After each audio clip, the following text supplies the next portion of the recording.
Okay, guys, we are at the METS Spring Training Facility here in Port St. Lucie, Florida. This is called Clover Park. That's the name of the stadium. This is the east entrance. It's January 2021 as I make this.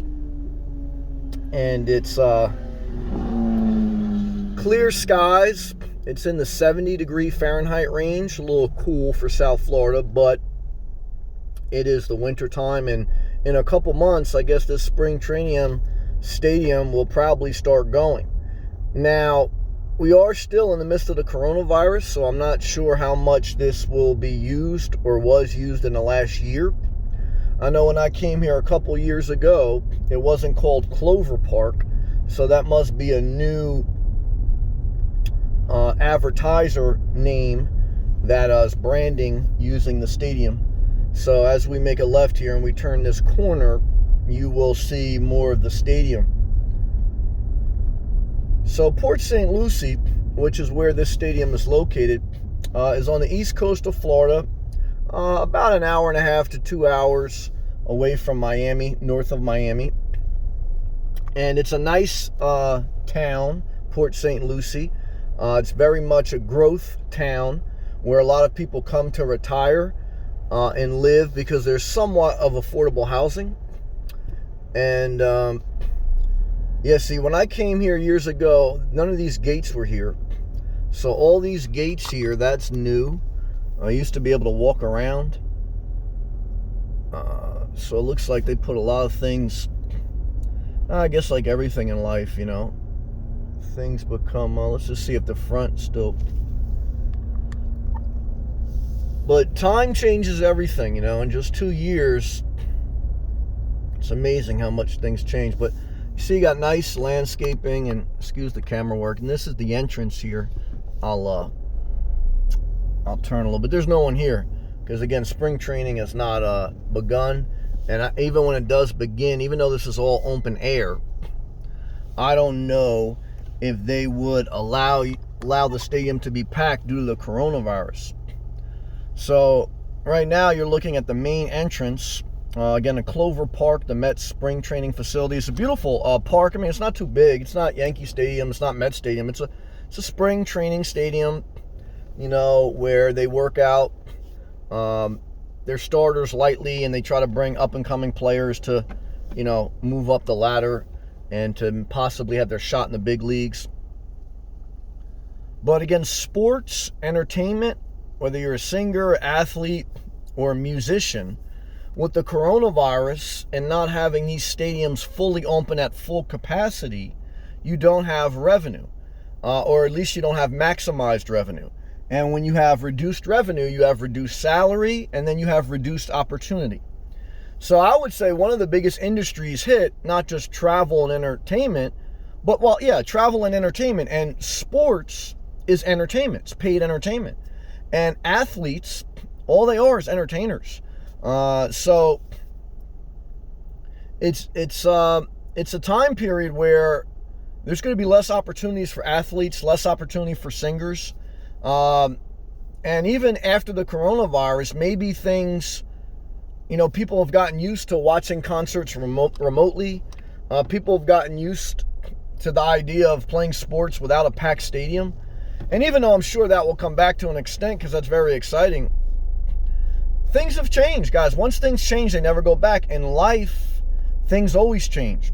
I remember, I knew an old school guy. He was complaining before the coronavirus that sports is not the same. It's too commercialized. And they were bitching and moaning then. Because, the time where Mickey Mantle and all those played, and they played with, broke legs, because they were all, they didn't have a lot of money. So when you didn't have money, you didn't have options, so you would just play. But now these athletes, at least they were, maybe they peaked out, they're multi-millionaires. And so, if you have a strained ankle, guess what? You don't play. But if you were Mickey Mantle and if you didn't play, your family really suffered. You play through adversity. But you're just taking a look here. There's a big chair you can sit in. I don't know, guys. Have things changed forever? Maybe, maybe not. if you were an up-and-coming athlete, are things looking a little bit less likely that you may fulfill your dream? Possibly. Look, if you were a singer, if you were a pastor, if you were anyone where you counted on crowds to come to your events and to pack into a stadium, your revenue is reduced. Your opportunities are reduced. You have to reinvent yourself. Maybe you reinvent yourself virtually. Maybe you go into a different industry. That's part of adaptation.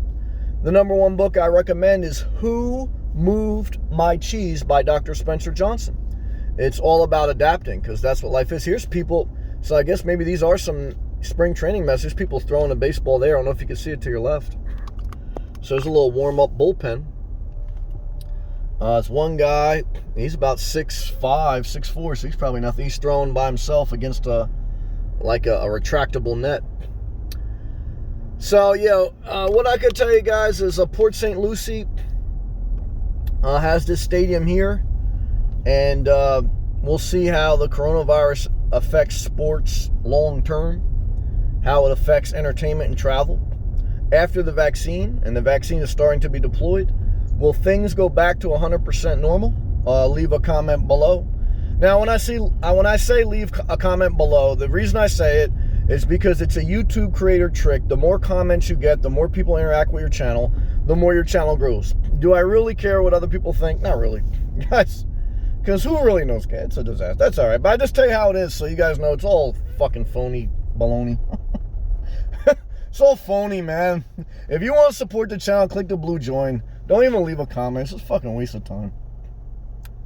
But, what were we talking about? I don't know. It's a disaster. We talking about it's all a disaster. Yeah, guys, look, I don't know if things will go back to normal. Okay.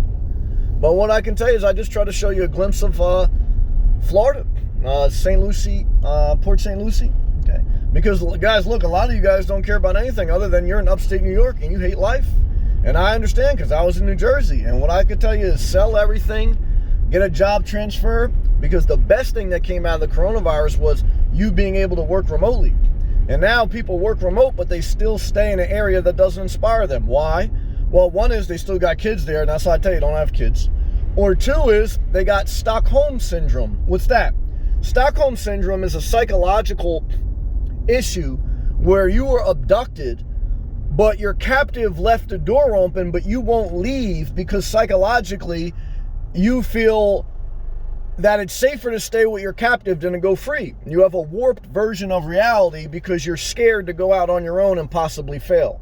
So the fear of failing by yourself will keep you in an area that, even though you were there against your will, because you probably were brought up in a town that wasn't your choosing, it was your parents, you'll stay. And you'll just perpetuate a cycle of living your worst life, because you'll never know what your best life is if you don't venture out, if you don't take risks.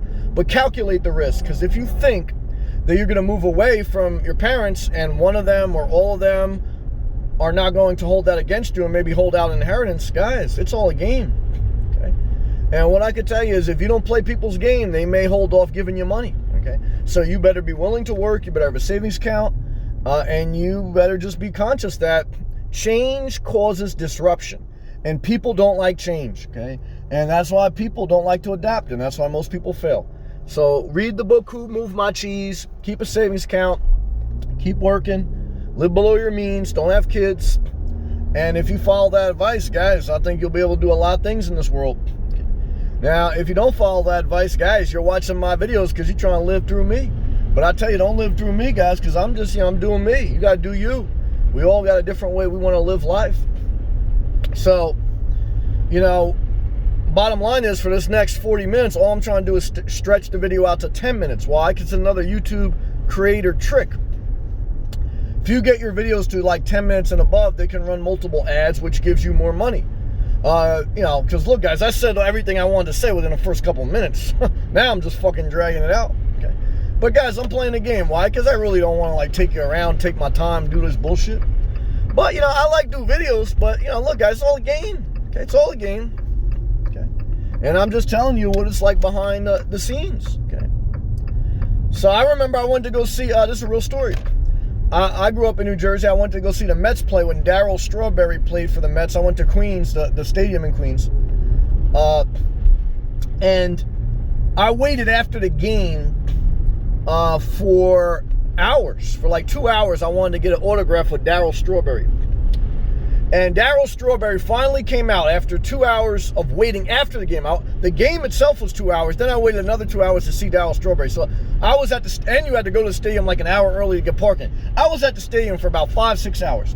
Finally, Darryl Strawberry comes out. And sure enough, there was a bunch of people waiting for his autograph. He just walked right by everyone. He didn't want to be bothered. Now, I don't blame him now that I'm a YouTube star and I see guys, I don't want to be bothered either. But what I learned is, guys, you have a vision of Darryl Strawberry that he's going to hug you and sign your autograph and put you on his lap and tell you, thank you for watching. But guys, Darryl Strawberry just playing baseball for money. And I'm just making videos for money, okay? So guys, even though I'm sure Darryl Strawberry loved to play baseball, he loved money, okay? And so that's the same damn thing with a YouTube creator, okay? So just understand that's part of life. And I accept that. I'm not mad at Darryl Strawberry. I still enjoy watching him. So hopefully you enjoy watching these videos. If you do, click the blue join button. Why? Because thumbs up, thumbs down don't mean shit. Okay? I'll see you in the next video. Peace.